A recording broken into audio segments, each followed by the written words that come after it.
Hi everybody అండి. నాకు ఈ సినిమా చూడగానే నాకు అనిపించింది ముందు విశ్వనాథ్ గారి సినిమాటోగ్రఫీ. ఇమీడియట్గా ట్వీట్ చేశాను నేను, మీరు చూసుంటారు సార్. మార్నింగ్ లేవడంతోనే ఆ ట్వీట్తోనే సార్ నిజంగా ఒక్కొక్క ఫ్రేము ఒక్కొక్క వాల్ పేపర్ లాగా ఒక స్క్రీన్ సేవర్ లాగా చేసే ఎక్సలెంట్. ఎందుకంటే మనం పెద్ద పెద్ద పేర్లు వింటుంటాం తప్పించి తర్వాత వెతికితే మీ ప్రొఫైల్ అంతా చూసి ఓహో గామి ఈయనే చేశారా, బాగా చేశారా అనిపించింది. కంగ్రాట్స్ సార్, చాలా థ్యాంక్స్ సార్. నెక్స్ట్ ఈ సినిమాలో ఆవిడ స్టీల్ ది షో అంటే ఆవిడ బాగా చేశారు, దాని గురించి చెప్పక్కర్లేదు.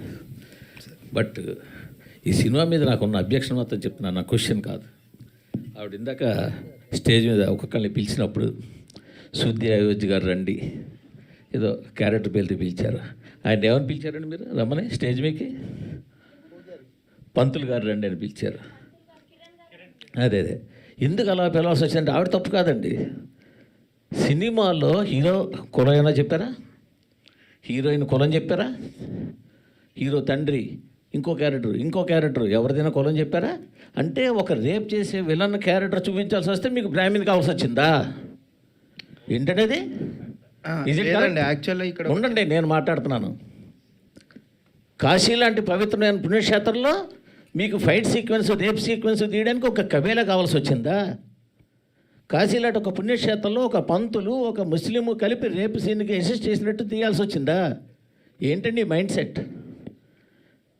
ఏమి ఓ కాపు కమ్మ రెడ్డి బ్రాహ్మణ్ చెప్పలేపారా హీరోని? లేదా ఇంకోటి చెప్పలేపారా?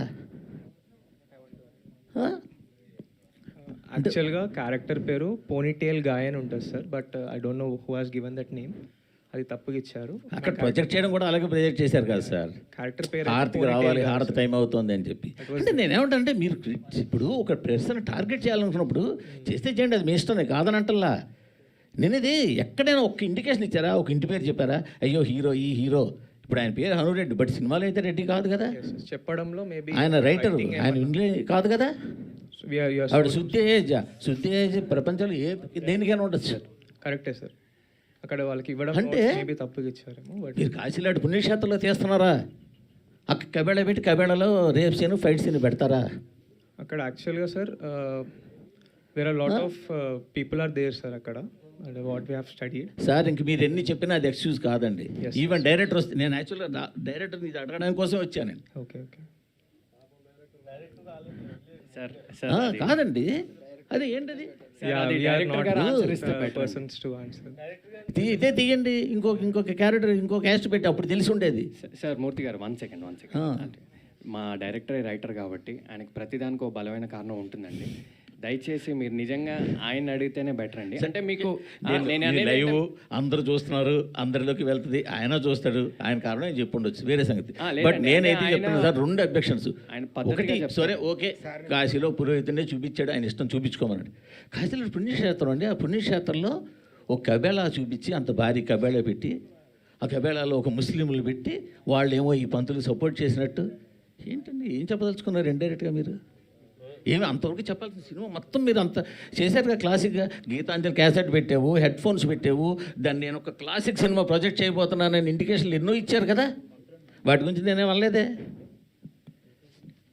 సో ఇప్పుడు ఆయన ఫోటోగ్రఫీ అద్భుతంగా తీసారే, నేను కాదనలేదే. బ్యాక్గ్రౌండ్ స్కోర్ ఎక్సలెంట్ చేశారే, బాగుందనలేదే. అది కరెక్ట్ కాదు, అది నేను చెప్పేది.